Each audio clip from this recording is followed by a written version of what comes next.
Welcome back, ladies and gentlemen, to AP Chemistry with Mr. Kenton. We are going to be continuing our discussion as we lead into topic 1.5 within AP Chemistry, and we're going to be looking at today how we went from the Bohr model of the atom to the quantum mechanical model of the atom that we currently use today. And so as you've been watching the videos, we've been building and transitioning to this idea that there's going to be the quantum mechanical model. And so in order for us to get to that point, I have to talk about a few more scientists who helped get us to that point. And so, of course, if you remember from the last video, we talked about the Bohr model and how we had those specific orbits around the nucleus of the atom with those electrons, and they're moving in specific energies, right? And we talked about how light had wave properties, but it was also introduced that light could have particle-like properties. Well, that's important because Louis de Broglie, he proposed that when we start talking about things that are at the atomic level, something like an electron, for example, it can have a dual nature.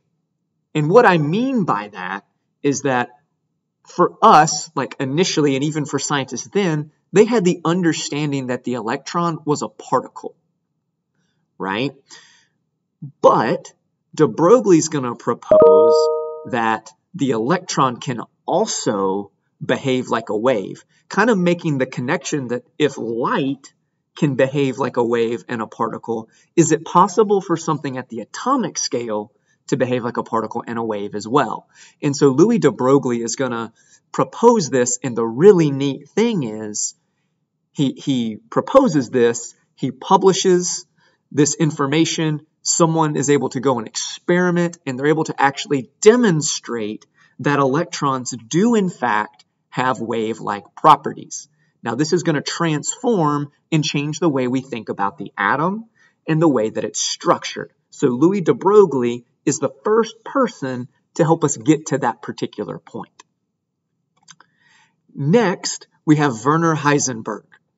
And so the Heisenberg principle is what we're going to be getting into, and it just has to do with this idea of what can we really know about an electron. And so the reality is a wave is something that extends into space. And so a wave, its exact location can't be found.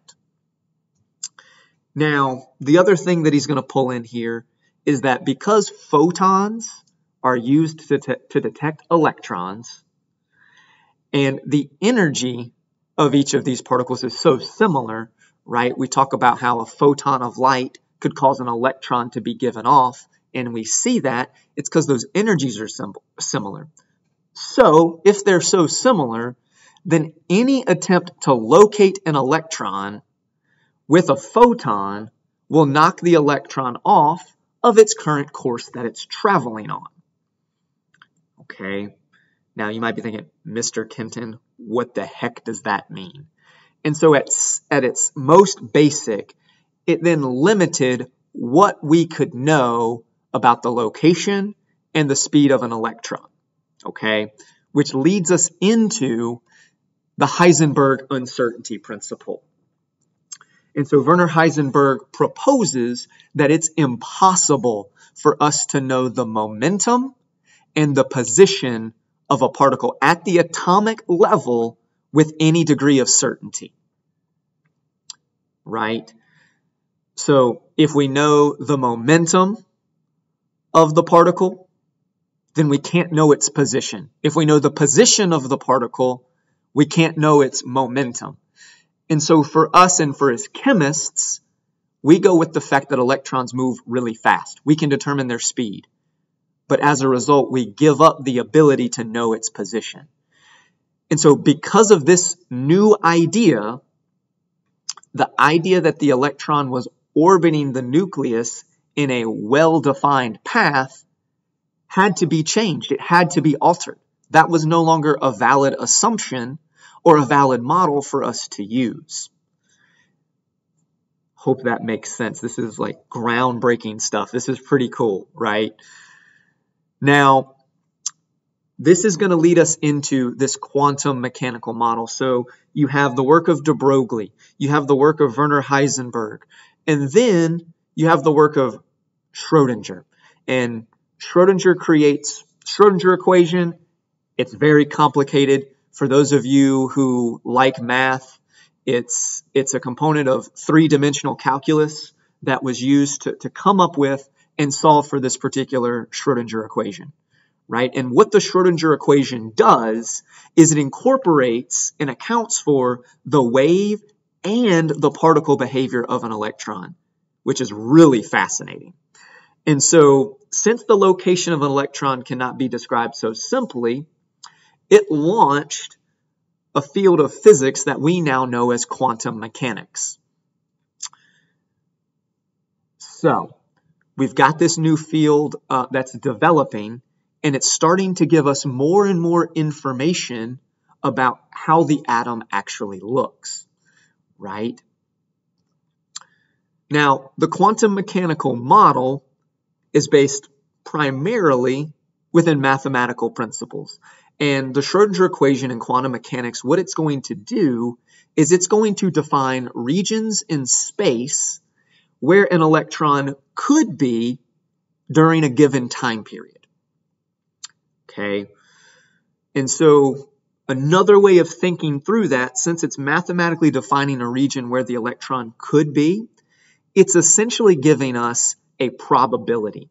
And so we'll talk about this idea of electron density. And this is going to be the probability that an electron will be found in a particular region of an atom in a given time period.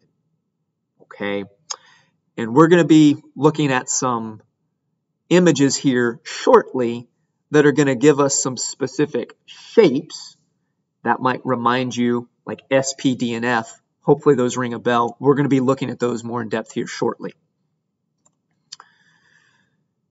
Now, if you see that graph that's listed there, like we mentioned, Erwin Schrodinger is the one who developed a mathematical way to determine this electron density, this probability of where the electron could be.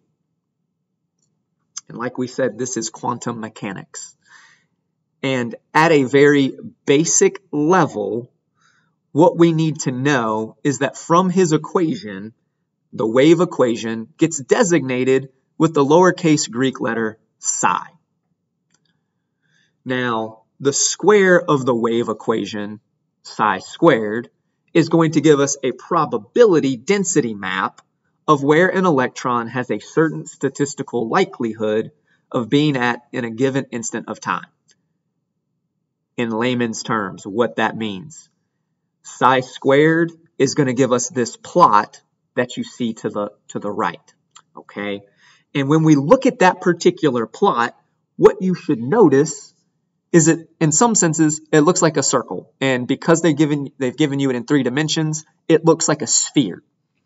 And so for us, that's going to look like an s orbital. So being able to solve psi squared is going to be able to help you determine what type of orbital the electron resides in. Now, that's going to be the end of this video. We've talked about how we're getting into the electron cloud and the quantum mechanical model. And so take a break, watch this video, rewatch it, and just think about how has science changed as we've looked at these different models. You know, there's definitely the thought that science doesn't change. Once, we have this is what it is. But think about how we've looked at different models of the atom and how science and new information has allowed for scientists to come up with better models to better explain the things that we're observing. I think that's a fascinating question.